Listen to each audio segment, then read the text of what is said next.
Hello बच्चों, कैसे हो आप। आज हम कक्षा 7 विज्ञान की वर्कशीट 17 हल करेंगे जो कि 27 नवंबर 2020 की है। आज की वर्कशीट का टॉपिक है दैनिक जीवन में उदासीनीकरण। तो चलिए वर्कशीट हल करते हैं। क्या कभी आप अधिक खाने के कारण अम्लता से पीड़ित हुए हैं? आप अपने परिवार के सदस्यों से भी पूछ सकते हैं। यह काफ़ी कष्टदायक होता है तथा यह हमारे आमाशय में अम्ल की आवश्यकता से अधिक मात्रा स्रावित होने से होता है। अम्ल, जरा सोचिए कि चींटी के काटने पर जलन क्यों होती है। ऐसा या तो किसी अम्ल या क्षार के कारण होता है। चलिए आगे बढ़ते हैं। अपाचन, हमारे आमाशय में हाइड्रोक्लोरिक अम्ल पाया जाता है। यह भोजन के पाचन में सहायता करता है, परंतु अम्ल की अत्यधिक मात्रा से हमारे आमाशय में अपाचन हो जाता है। चींटी का डंक, चींटी के डंक में फॉर्मिक अम्ल होता है। जब चींटी काटती है तो यह त्वचा में अम्लीय द्रव डाल देती है। मृदा की स्थिति, रासायनिक उर्वरकों का अत्यधिक उपयोग मृदा को अम्लीय बना देता है। यदि मृदा अत्यधिक अम्लीय अथवा अत्यधिक क्षारीय हो तो पादपों की वृद्धि अच्छी नहीं होती। कारखानों के अपशिष्ट, अनेक कारखानों के अपशिष्ट कचरे में अम्लीय पदार्थ होते हैं। यदि ऐसे अपशिष्ट पदार्थों को सीधे ही जलाशयों में बहने दिया जाए तो मछली और अन्य जलीय जीवों को अम्ल नष्ट कर सकते हैं। चलिए आगे बढ़ते हैं।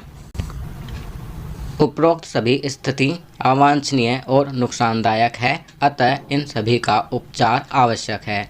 अब यहाँ पर उपचार दिया हुआ है। सबसे पहले अपाचन का उपचार। अपाचन के कारण स्रावित अम्ल की अधिक मात्रा को उदासीन करने के लिए हम प्रति अम्ल लेते हैं। प्रति अम्ल एक दुर्लभ क्षार होता है। उदाहरण के लिए दूध या मैग्नीशियम, जिसमें मैग्नीशियम हाइड्रोक्साइड होता है। चलिए आगे बढ़ते हैं। अब हम जानेंगे चींटी के डंक का उपचार। चींटी के डंक में उपस्थित फॉर्मिक अम्ल के प्रभाव को नमी युक्त खाने का सोडा, सोडियम हाइड्रोजन कार्बोनेट अथवा कैलामाइन विलयन, जिंक कार्बोनेट विलयन मलकर उदासीन किया जाता है। ये मृदु क्षार होते हैं। मृदा उपचार, यदि मृदा अम्लीय होती है तो उसे बिना बुझा हुआ चूना कैल्शियम ऑक्साइड अथवा बुझा हुआ चूना कैल्शियम हाइड्रोक्साइड जैसे क्षारकों से उपचारित किया जाता है। यदि मृदा क्षारकीय हो तो इसमें जैव पदार्थ मिलाए जाते हैं। जैव पदार्थ मृदा में अम्ल निर्मुक्त करते हैं जो उसकी क्षारकीय प्रकृति को उदासीन कर देते हैं। कारखानों के अपशिष्ट का उपचार। कारखानों के अपशिष्ट कचरे को जलाशयों में विसर्जित करने से पहले क्षारकीय पदार्थ मिलाकर उदासीन किया जाता है। चलिए आगे बढ़ते हैं। बच्चों, अब आपकी वर्कशीट में कुछ प्रश्न दिए हुए हैं। चलिए उनके उत्तर लिखते हैं।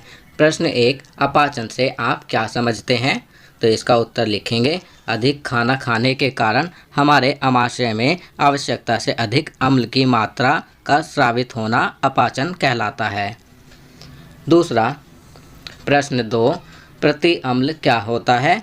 तो इसका उत्तर लिखेंगे, प्रति अम्ल एक दुर्लभ क्षार होता है जिसे अपाचन के कारण स्रावित अम्ल की अधिक मात्रा को उदासीन करने के लिए लेते हैं। प्रश्न 3, डैश तथा डैश का उपयोग चींटी के डंक के उपचार में किया जाता है। तो यहाँ पर हम लिखेंगे, नमी युक्त खाने का सोडा, जिसे सोडियम हाइड्रोजन कार्बोनेट भी कहते हैं, तथा कैलामाइन विलयन, जिसे जिंक कार्बोनेट विलयन भी कहते हैं, का उपयोग चींटी के डंक के उपचार में किया जाता है। प्रश्न 4, आप क्षारकीय मृदा को किस प्रकार उपचारित करेंगे?